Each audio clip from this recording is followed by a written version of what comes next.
നമസ്കാരം. ചൈനീസ് പട്ടാളം അടിമുടി മാറുകയാണ്. ചൈനയുടെ സൈന്യത്തിൽ പുതിയൊരു വിഭാഗം വരുന്നു എന്ന വാർത്ത പുറത്തുവരികയാണ്. ഇൻഫർമേഷൻ സപ്പോർട്ട് ഫോഴ്സ് എന്ന പുതിയ സൈബർ വിഭാഗത്തെ ചൈനീസ് സൈന്യത്തിൽ ഉൾപ്പെടുത്തി എന്നാണ് അറിയാൻ കഴിയുന്നത്. ചൈനീസ് പ്രസിഡന്റ് ഷീ ജിൻപിങ് ആണ് ഇത് സംബന്ധിച്ച ഒരു അറിയിപ്പ് നൽകിയത്. സൈന്യത്തിന്റെ പ്രധാന കേന്ദ്രമായി, പ്രധാന ബിന്ദുവായി ഈ വിഭാഗം മാറുമെന്നാണ് ഷീ ജിൻപിങ് ലോകത്തോട് വിളിച്ചു പറയുന്നത്. ചൈനയുടെ സെൻട്രൽ മിലിറ്ററി കമ്മീഷന്റെ നേരിട്ടുള്ള നിയന്ത്രണത്തിലാകുമത്രേ ഈ സേന വരിക.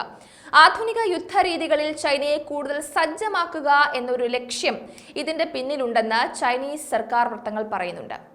ശരിക്കും പറഞ്ഞാൽ 1980കളിലും 90കളിലും ആധുനികവൽക്കരണത്തിനായുള്ള ആദ്യ മുന്നേറ്റത്തിന് ശേഷം നാടകീയമായ മാറ്റങ്ങൾക്ക് ചൈനീസ് സേന വിധേയമായിട്ടുണ്ട്.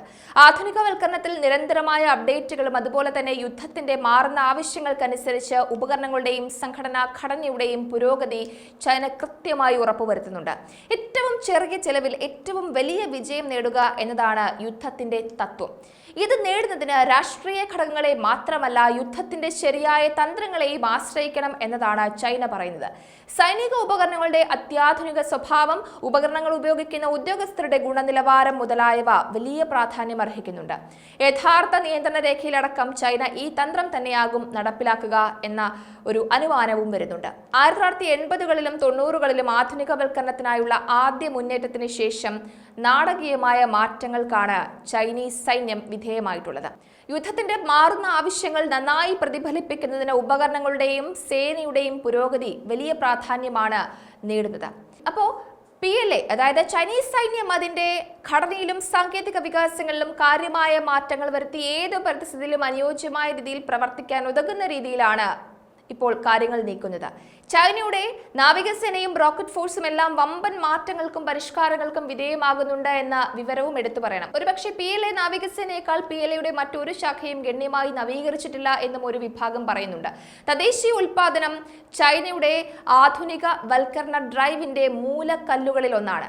ഡ്രോണുകളും UAVകളും അവതരിപ്പിക്കുന്നതിലൂടെയും പുതുതലമുറ വിമാനങ്ങളും ആയുധങ്ങളും AI-യുടെ സംയോജനത്തെക്കുറിച്ചുമുള്ള ഗവേഷണത്തിലൂടെയും വലിയ മാറ്റങ്ങളാണ് ചൈനീസ് സേനയിൽ ഉണ്ടാക്കിയിട്ടുള്ളത്. ഇന്ത്യ ഉൾപ്പെടെയുള്ള അയൽ രാജ്യങ്ങൾക്ക് കഴിവുമായി ബന്ധപ്പെട്ടതും പ്രവർത്തനപരവും ലോജിസ്റ്റിക്കലുമായ ഗുരുതരമായ വെല്ലുവിളികൾ ഉയർത്താൻ ചൈന സൈനിക ശക്തിയിൽ വലിയ നീക്കങ്ങളാണ് നടത്തുന്നത്.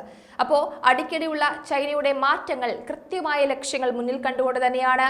സമുദ്രാധിപത്യത്തിലും മറ്റു രാജ്യങ്ങളുടെ ആഭ്യന്തര കാര്യങ്ങളിലുമൊക്കെ ചൈന ഇടപെടുന്നതിന്റെ കോൺഫിഡൻസ് ഇത്തരത്തിലുള്ള കുറേയേറെ കാര്യങ്ങൾ പിന്നിലുണ്ട് എന്നുള്ളത് കൊണ്ട് തന്നെയാണ്. അതായത് അത്യാധുനിക ശേഷിയുള്ള ആധുനിക ആയുധങ്ങളും മറ്റ് പ്രതിരോധ സാമഗ്രികളുമൊക്കെ ചൈന കൈയടക്കാൻ വലിയ ആർത്തിയാണ് കാണിക്കുന്നത്.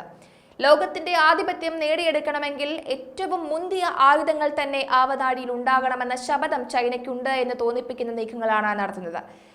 സ്വന്തം രാജ്യത്തെ രക്ഷിക്കുന്നതിൽ ശക്തമായ പ്രതിരോധം നീക്കുന്നതിൽ ഇതൊക്കെ നല്ലത് തന്നെയാണ്. എന്നാൽ ചൈനയുടെ പ്രവൃത്തി മറ്റു രാജ്യങ്ങളെ അലോസരപ്പെടുത്തുന്ന, മറ്റു രാജ്യങ്ങളുടെ സമാധാനത്തിന് ആശങ്കപ്പെടുത്തുന്നതായതുകൊണ്ട് തന്നെ ചൈനയുടെ ഈ ആയുധ പുരോഗതി വലിയൊരു ആശങ്കയും സൃഷ്ടിക്കുന്നുണ്ട്. എന്തായാലും സേനയിലെ പുതിയ മാറ്റത്തെ ചൈന വലിയ ഒരു നീക്കമായിട്ടും അല്ലെങ്കിൽ നേട്ടമായിട്ടുമാണ് പറയുന്നത്. സൈബർ വിഭാഗത്തെ കെട്ടിപ്പടുക്കുന്നതിലൂടെ ചൈന ഉദ്ദേശിക്കുന്നത് മറ്റു രാജ്യങ്ങളുടെ ആഭ്യന്തര കാര്യങ്ങളിൽ ഇടപെടാനാണോ എന്നുള്ള ഒരു സംശയവും ഇപ്പോൾ ശക്തമാണ്. കാരണം സൈബർ ആക്രമണങ്ങൾ അടിക്കടി നടത്തുന്ന ചൈന അതിൽ പ്രത്യേക കഴിവും തികവും നേടിയിട്ടുണ്ട്. അപ്പോൾ എന്തായാലും ചൈനയുടെ പുതിയ നീക്കം എന്താണ്, അതിന്റെ ഫലം എന്തായിരിക്കുമെന്ന് ലോകം കാത്തിരിക്കുകയാണ്.